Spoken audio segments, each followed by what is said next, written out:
It's time to rock your midlife with Dr. Ellen Albertson. Are you ready to get real, break through, and learn how to make your midlife the best time of your life? Take on those life challenges and turn them into opportunities? Let's rock. Here's Dr. Ellen.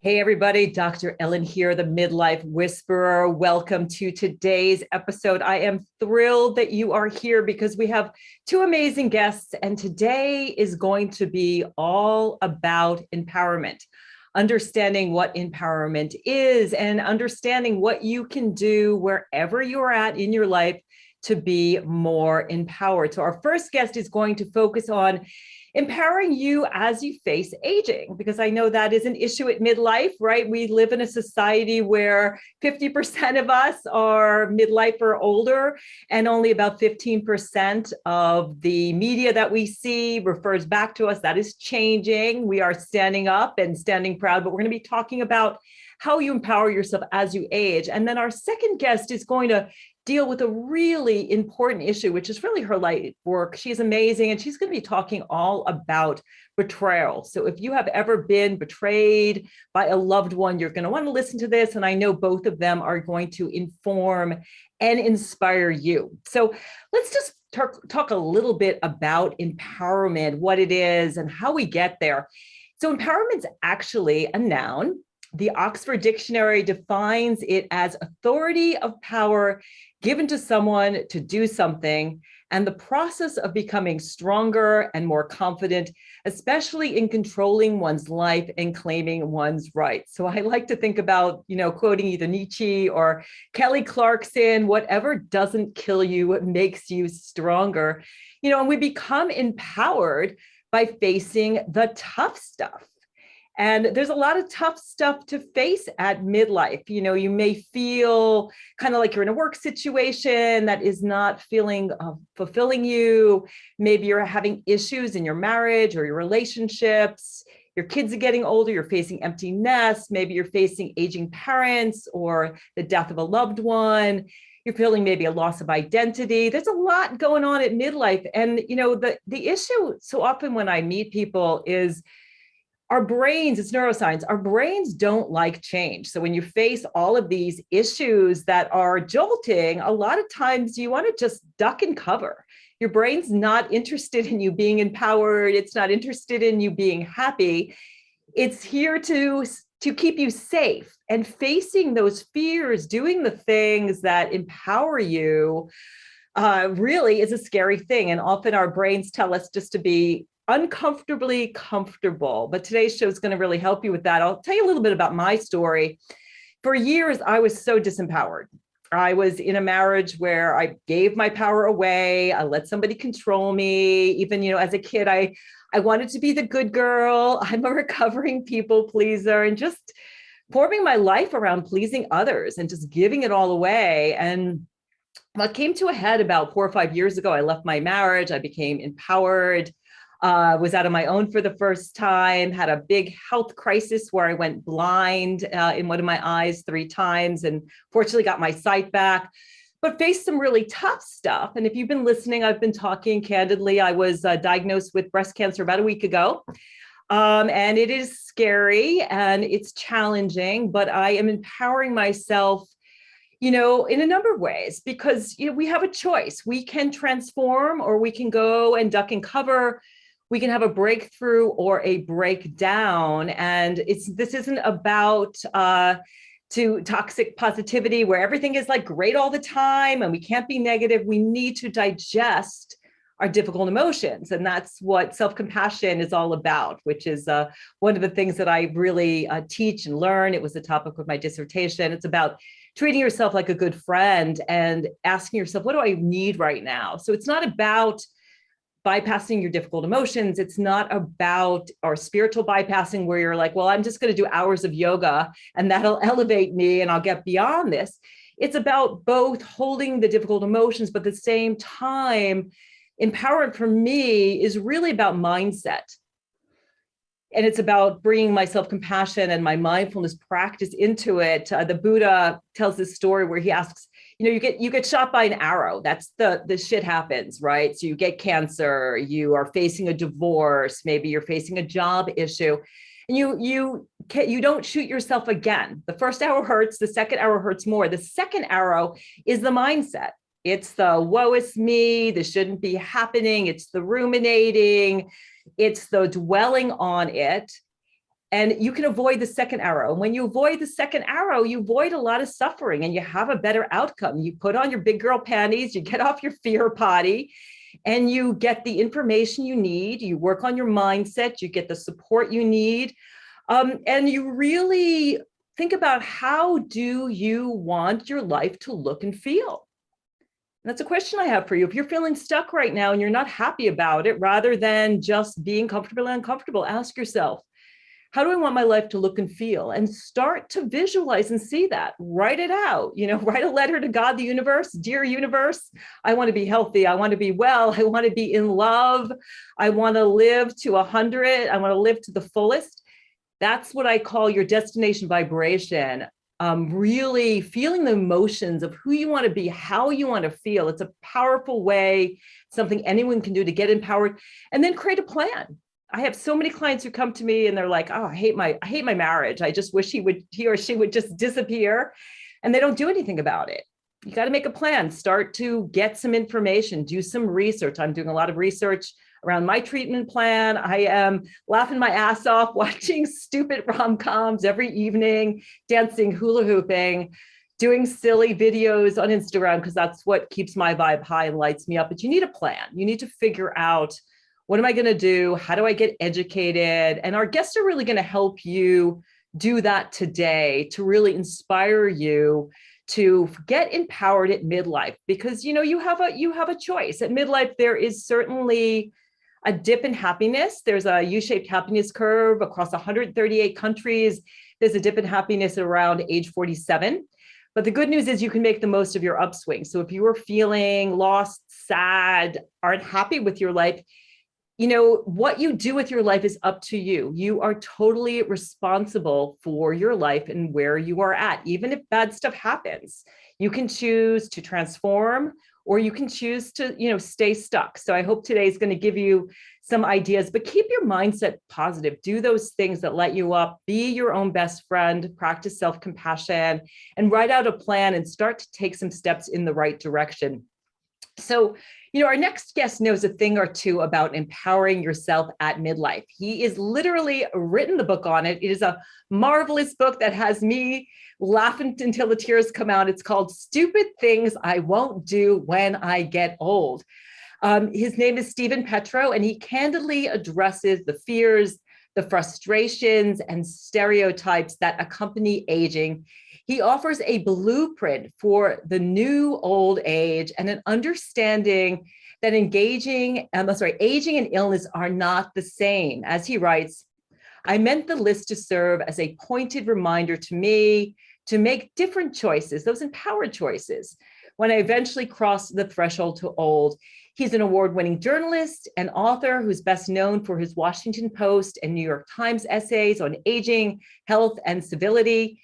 He's also an opinion columnist for USA Today, where he writes about civil discourse and manners.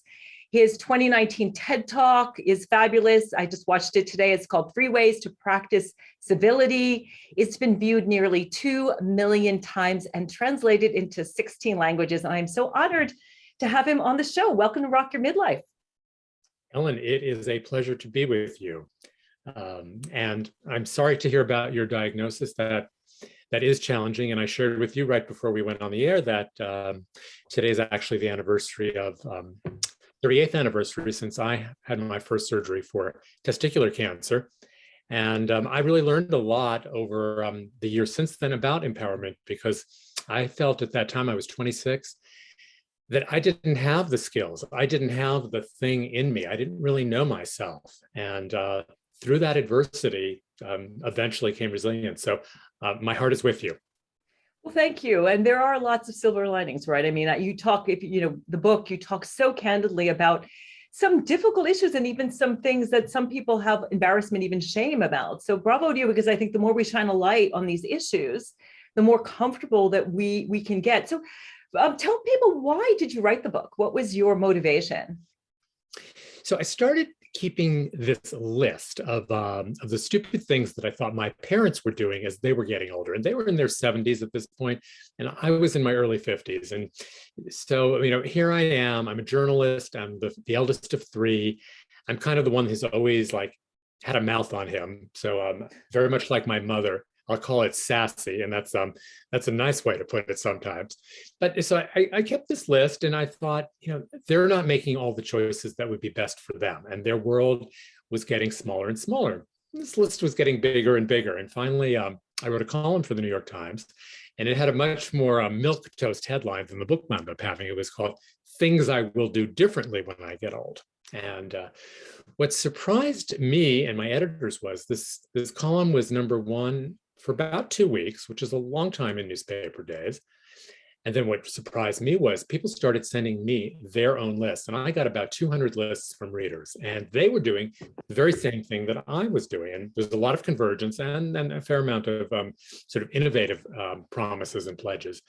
But the overall thrust of everybody's efforts was we wanted to make a pledge to ourselves to try to do things differently, to try to do things smarter and better than we were seeing, from the generation above us. And it was really, I'll tell you, Ellen, it was really easy to make a list, fairly easy to write the book. But now I'm at this point, I'm 64, where it's time to be implementing that list. And I have a much greater sense of empathy for my parents now at 64 than I did at 51, 52, because there are real choices that need to be made. So that's where the book came from. And, these are kind of difficult topics, aging, illness, disability. So I do try to bring humor to them. I try to bring real life stories of my own, of my parents, of my siblings as a way in.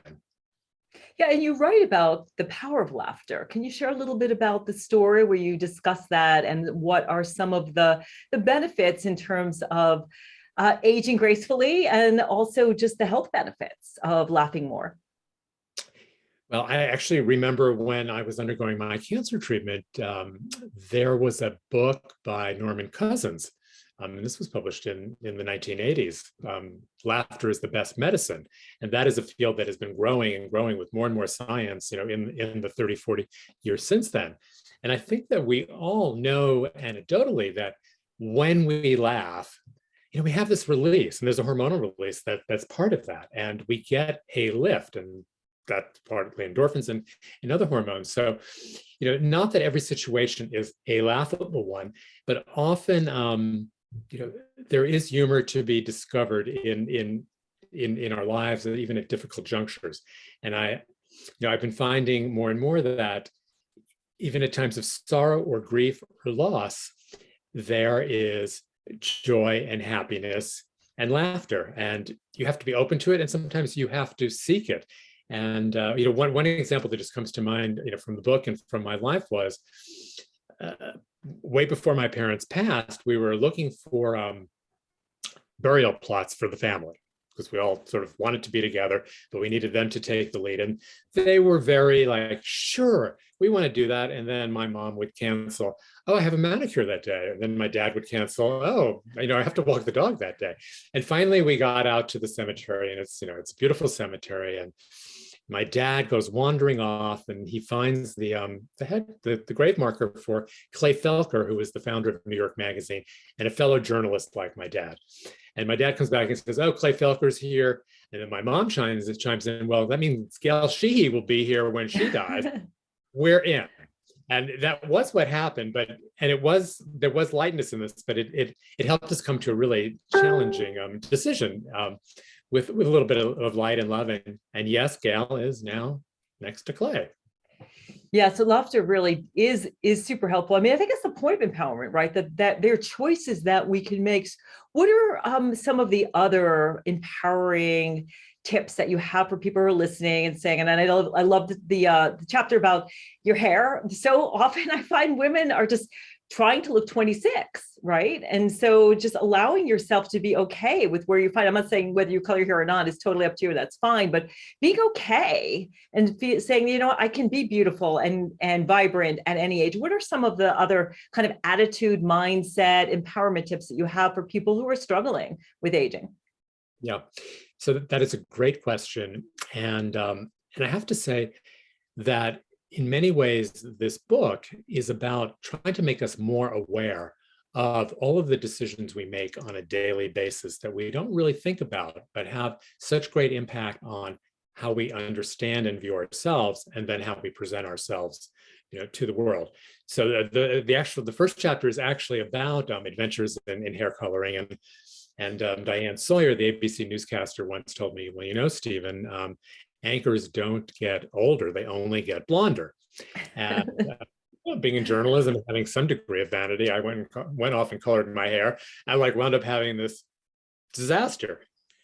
My then husband, who's now my ex-husband, is the only time he ever paid attention to my hair.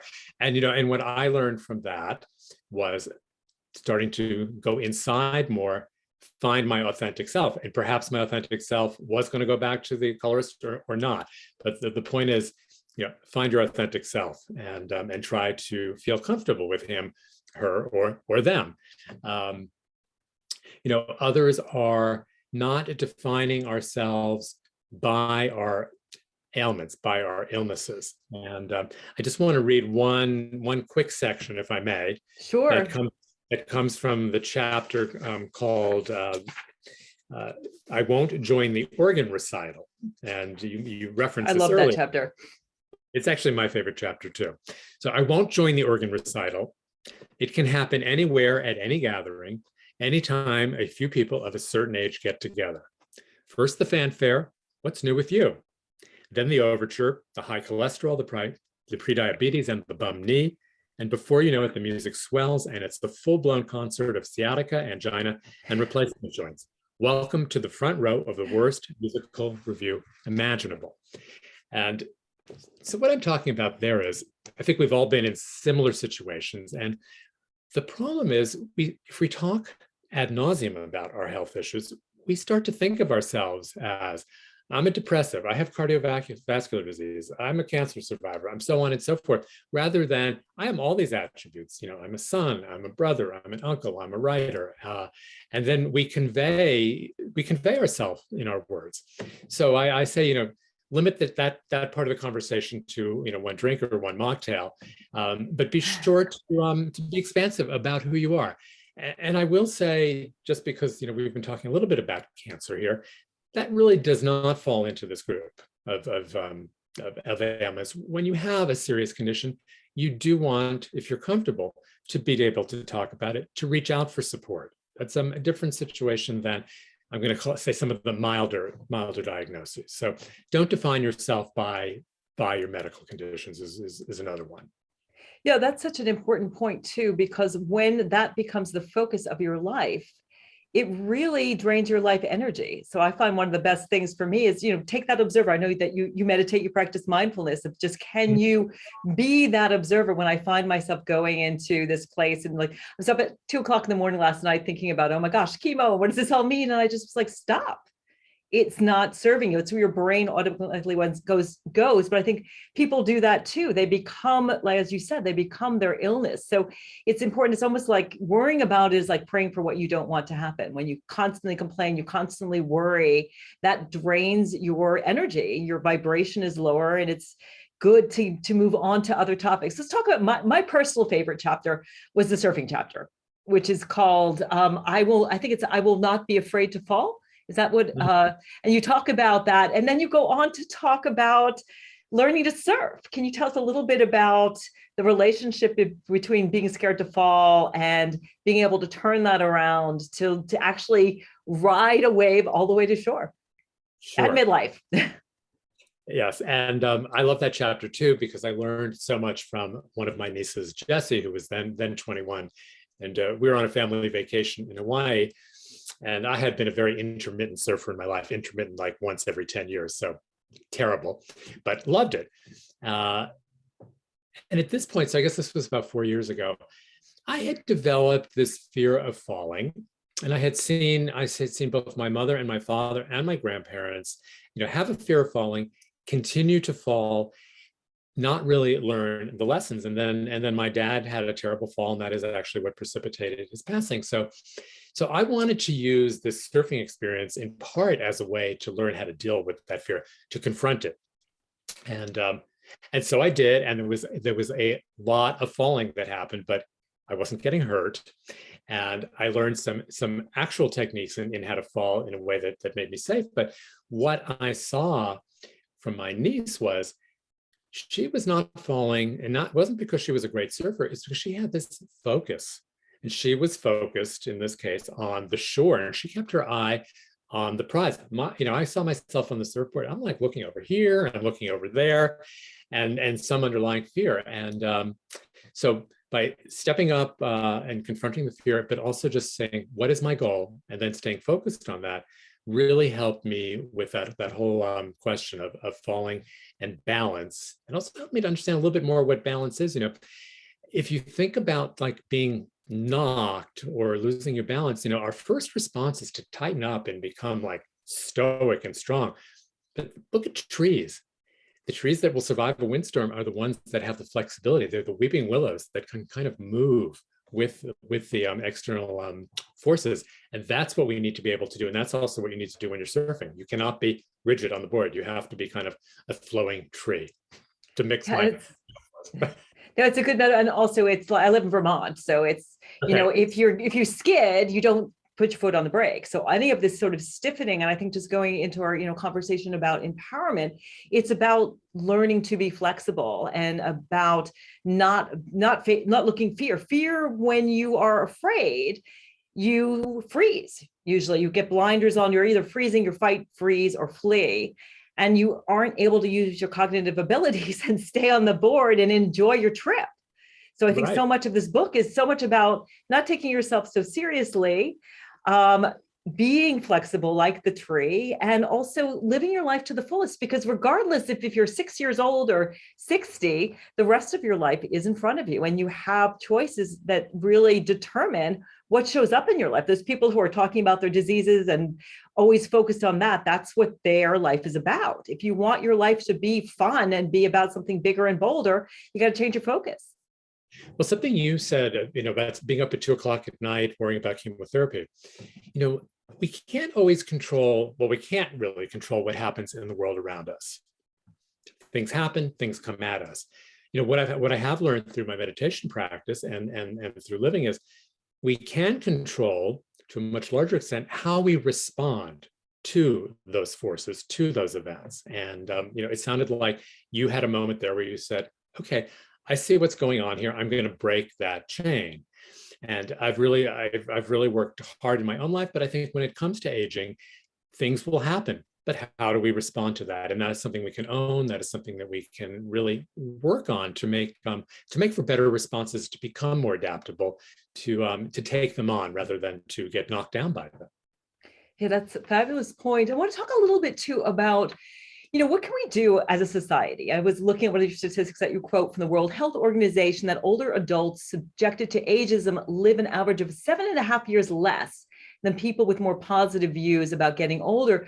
And so it's each of our responsibilities to change our perspective. But what do we do as a culture to really, I think ageism is one of those isms. We're starting to talk about it. And I think that more people who are getting older want to be seen and heard, but there is still this big stigma, particularly in our culture, around ageism. So what can we do kind of individually and collectively?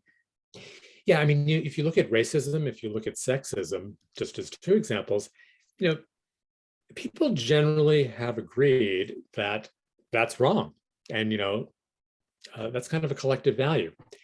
Ageism, not so much. It's kind of, fun for some people, fun in air quotes, to make fun of older people. And even older people make fun of themselves.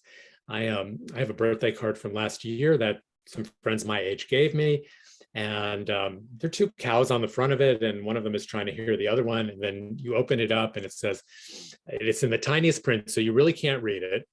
And so it says, happy birthday, now you're blind. And how do you like this music card? Well, it's not a music card, so you think you're deaf. So, it's ha funny, but these are the kind of things that we then also internalize. And that is where you get to the scientists telling us that we're going to live less long if we internalize that. But then you really need to look at the larger culture.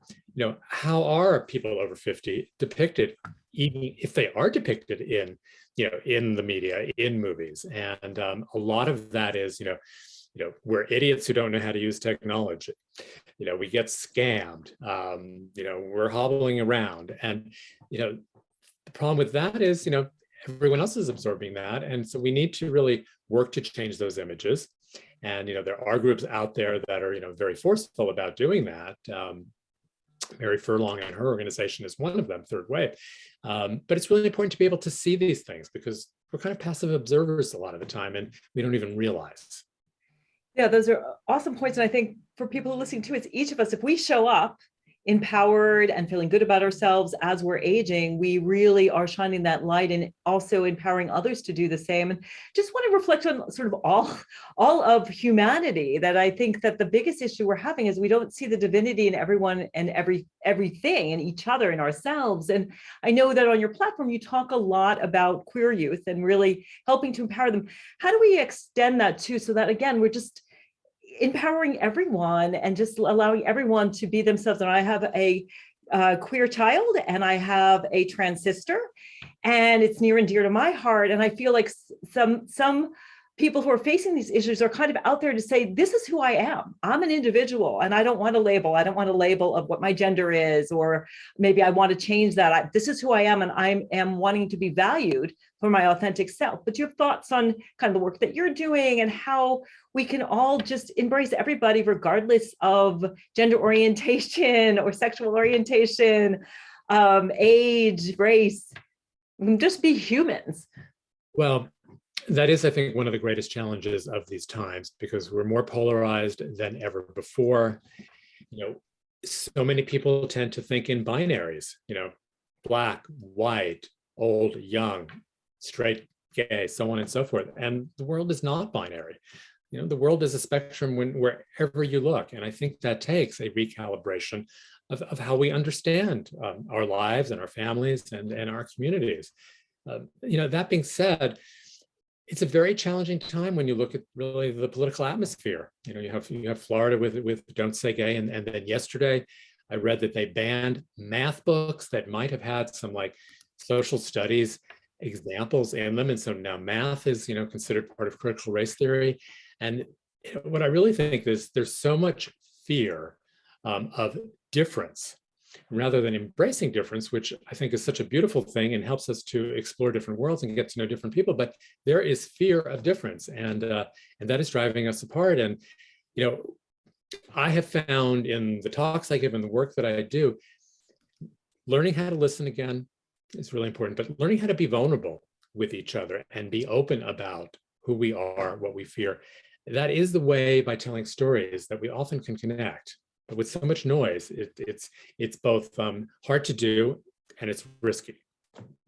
Yeah, that's so true. But Brene Brown also talks about that vulnerability is really at the center of heartfelt connection, and that we have so much more in common than we don't. And I think one other thing too is when we practice self-compassion for ourselves, we have so much self-compassion for other people. I'm always telling my clients who are struggling with relationships to have compassion for that person. You don't know what someone else is going through, and we all are going through our own journeys, but it is true, we're taught to think in terms of binary and in terms of us and them. But fortunately, there are people like yourself who are changing that. So we're gonna take a break now. If you are listening, this is Rock Your Midlife. If you would like to get in touch with me, you have a comment about the show, you would like my free gift, 10 tips to rock your midlife, just go to my website. It is themidlifewhisperer.com. That's themidlifewhisperer.com. And we will be back after a short break.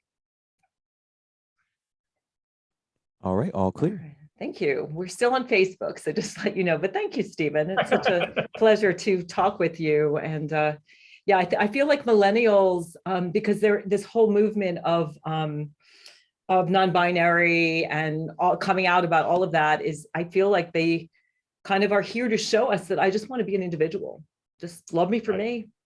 And they're doing a lot to help all of us. Just, I mean, it's crazy when you think about what's going on in Ukraine, because they're brothers. They're like the same race, pretty much. I mean, the same people. I know. It's sort of inexplicable, but it's very much the human condition, unfortunately. So Debbie, have you come up with a question for me? Not that you need to tell me. No. No. Do you want to ask Stephen a question? I mean, it's up to you. Yeah, I mean, I could just acknowledge and validate and just comment. I don't really have a question. Is there something that you think I should ask? Do you have a question about aging? Okay, I got something. All right. All right. And Debbie is, both of us are former, well, we're both still, do you have your dietitian? Are you still an RD? Once I got to let go. Yeah, I did. I let it go. I still hold on to my RD, but I use it. So I don't, we're both psychologists who went through dietetics degrees. So after I answer this question, then I'll say goodbye. If you can say goodbye. That's fine. If you want to stay and ask Debbie a question, but if you totally fine if you want to go. Okay. No worries. Well, totally up to you. No, completely your decision. If you want to go, that's totally fine. If you want to stay and watch Debbie and ask her a question, that's up to you. You have any interest in learning about betrayal? It's a hot topic.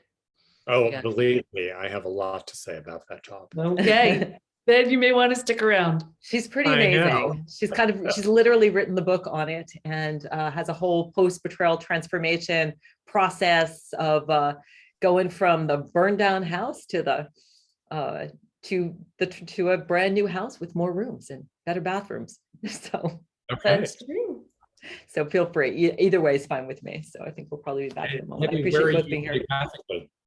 Sorry? Where are you geographically? I'm in New York, Long Island. Okay. Where are you? I'm in North Carolina in the Blue Ridge Mountains right now.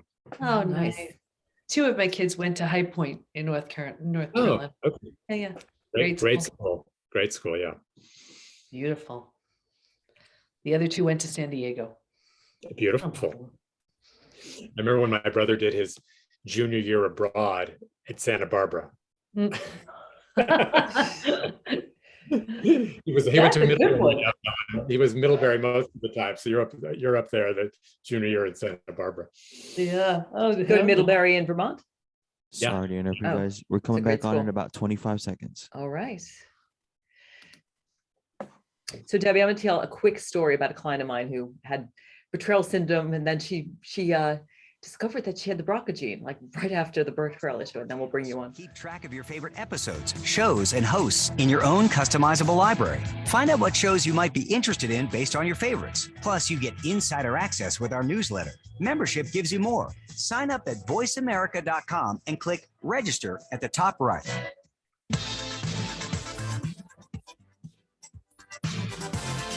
You are listening to Rock Your Midlife with Dr. Ellen, the Midlife Whisperer. Have a question for Dr. Ellen or her guests? Join us on the show at 866-472-5788. That's 866-472-5788. Now back to the show. Here again is Dr. Ellen, the Midlife Whisperer. Welcome back to Rock Your Midlife. I am so happy you are here. If you want to get in touch with me, just head on over to themidlifewhisperer.com. That's themidlifewhisperer.com. And we are talking all about empowerment. We were talking a moment ago with Stephen Petro, who has written a great book called Stupid Things I Won't Do When I Get Old. I encourage you to get it. It is so well written, so entertaining, and so incredibly empowering and informative. We're going to switch gears a little bit here in a moment and talk about betrayal. And first I want to tell you about a client that I worked with about a year ago. Her name is Linda. I write about her in my book, Rock Your Midlife. When she came to me, she was at the lowest low point. This is what happened to her. One day, her husband came home. He literally packed a duffel bag. This is after like a 25-year marriage, and he ran off with his massage therapist. shortly thereafter, she realized that she was diagnosed with having the BRCA2 gene, which is a gene which puts you at a higher risk of all kinds of reproductive cancers. And I'm happy to say that Linda totally rebuilt her body, rebuilt her life, is now in a great relationship. She decided to go the provider route to really save her life, but she got over her betrayal. And we're going to really talk about that, because betrayal is something that happens to millions and millions of people. And my next guest is literally the world's expert on the topic. She is Dr. Debbie Silber, and she is the founder of the Post-Betrayal Transformation Institute. She is a holistic psychologist, a health, mindset, and personal development expert, and she is the author of Trust Again. She is also an international best-selling author of The Unshakable Woman and From Hardened to Healed, The Effortless Path to Release Resistance, Get Unstuck, and Create a Life You Love. In addition, she has been on Fox, CBS, The Dr. Oz Show. She's done 2 TEDx talks, which are awesome. She's an award-winning speaker and coach dedicated to helping people move past their betrayals, as well as any other blocks preventing them from health, work, relationships, confidence, and the happiness that they want. She's going to empower us. Welcome to the show, Debbie. Thank you so much. Looking forward to our conversation, and really hearing about your diagnosis. I'm just sending you all kinds of healthy healing vibes. And Stephen, I have to say, I'm practicing the healthy aging. I'm actually 87 years old. No, I'm only kidding. And I know you have a question for Stephen before we move on to betrayal.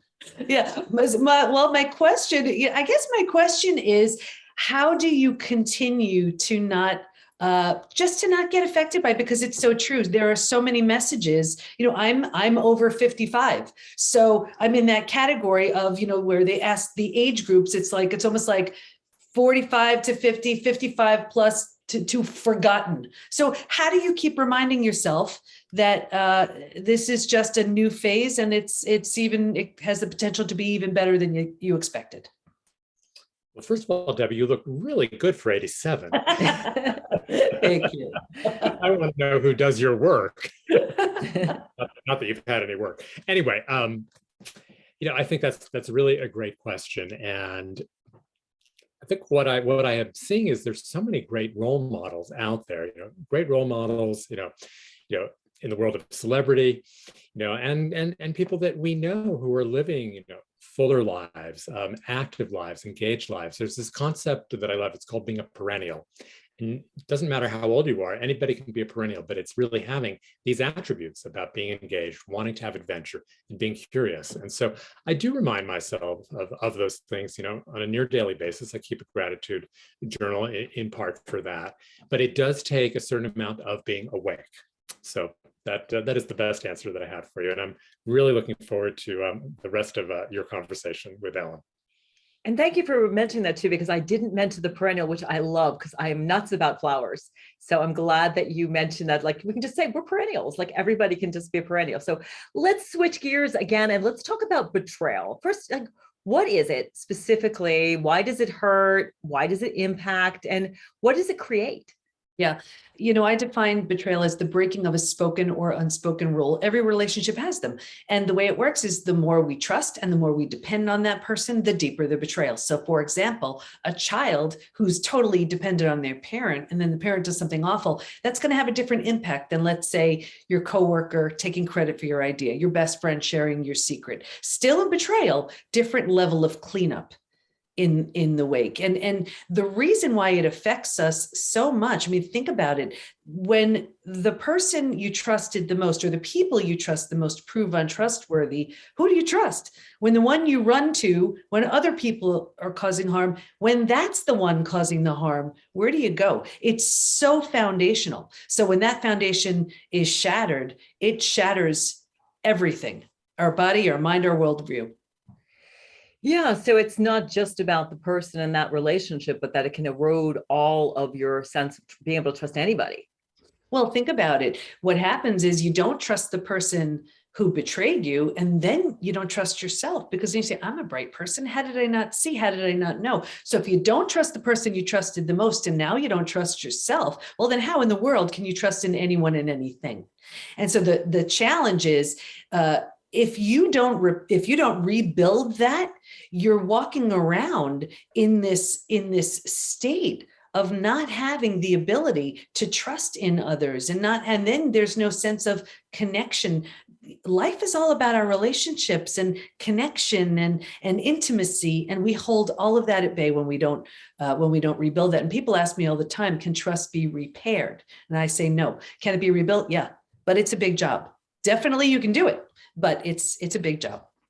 Yeah, you talk about the transformational process in your TED Talk. So this was the topic of your dissertation, which I love. I know my dissertation on self-compassion and body image led me into a wonderful place, but what were the groundbreaking discoveries that you made when you did your study? Yeah, sure. Well, of course, no one studies betrayal because you like the topic. You study because you have to. And it was really after two very painful betrayals for me, one from my family. And then I thought I did everything I needed to do to heal. And then a few years later, my husband. Anybody who's been through it, you're blindsided, you're devastated, shocked. So that was the deal breaker. So that was it. I got him out of the house, and 4 kids, 6 dogs, a thriving business. And I'm like, I'm going back for a PhD. And it was in transpersonal psychology, the psychology of transformation and human potential, because I was changing so much, didn't quite understand it. He was too, wasn't ready to look at that. And then it was time to do a study. So I studied betrayal, what holds us back, what helps us heal, and what happens to us physically, mentally, and emotionally when the people closest to us lie, cheat, and deceive. And yes, that study led to 3 groundbreaking discoveries, which changed my health, my family, my work, my life.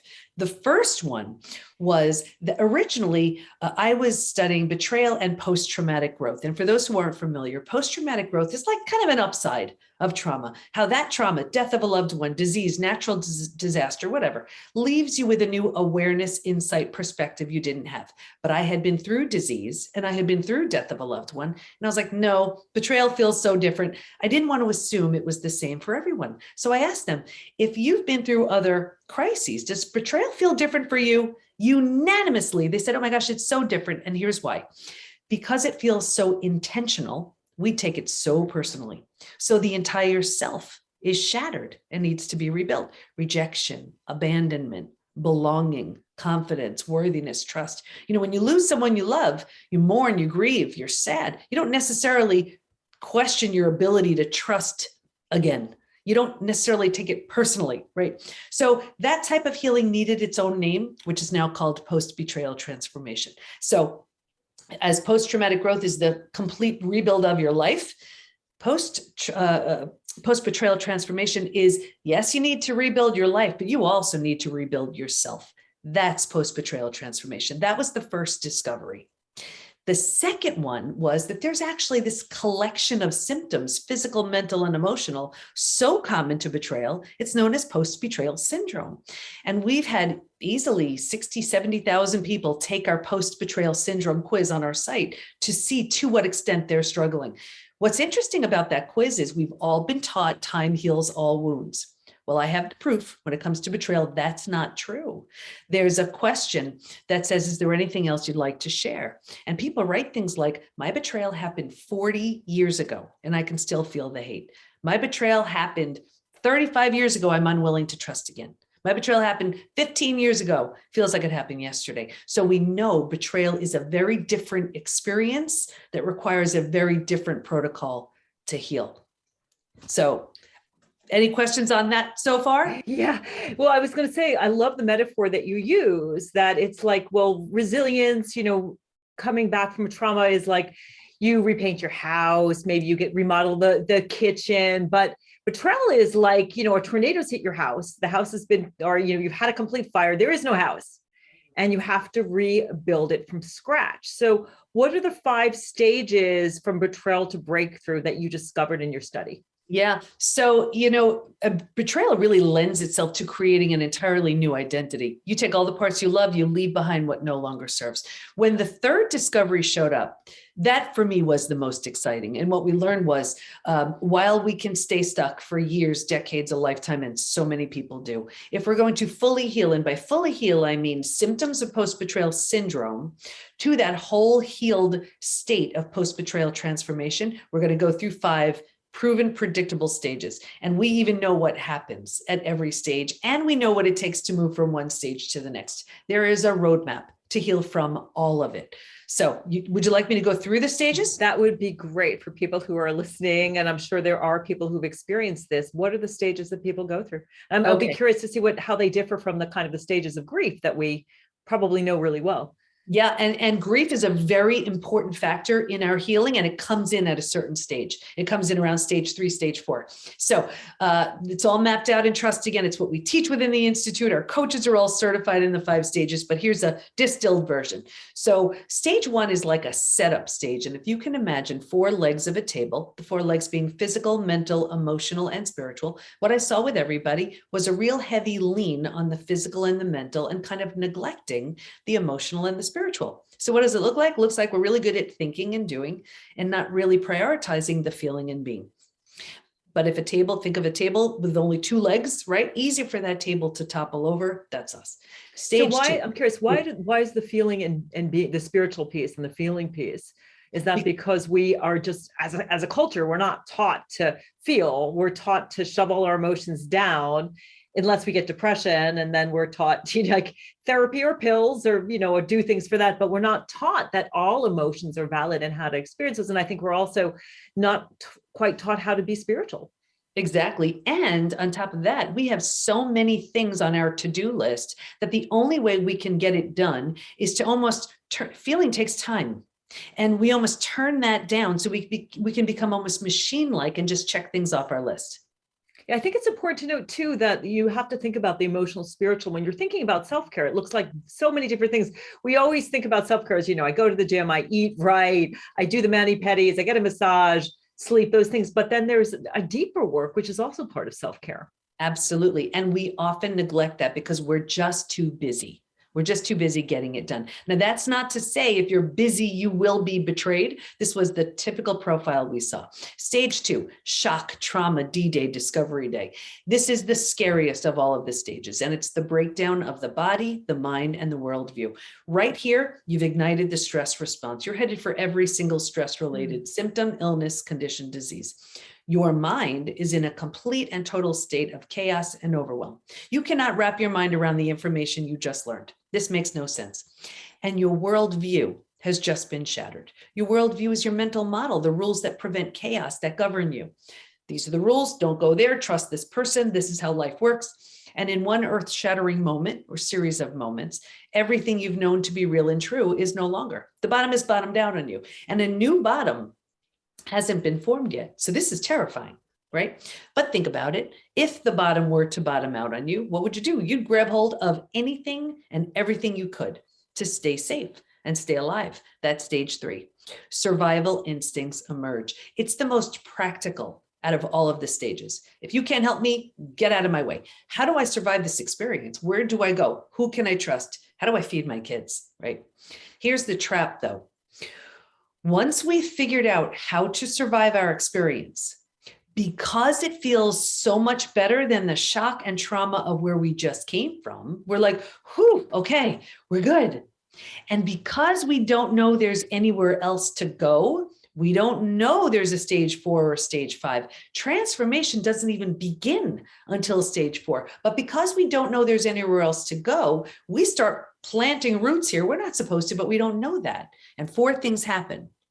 The first thing is you start getting all of those small self benefits, secondary gain. You get to be right.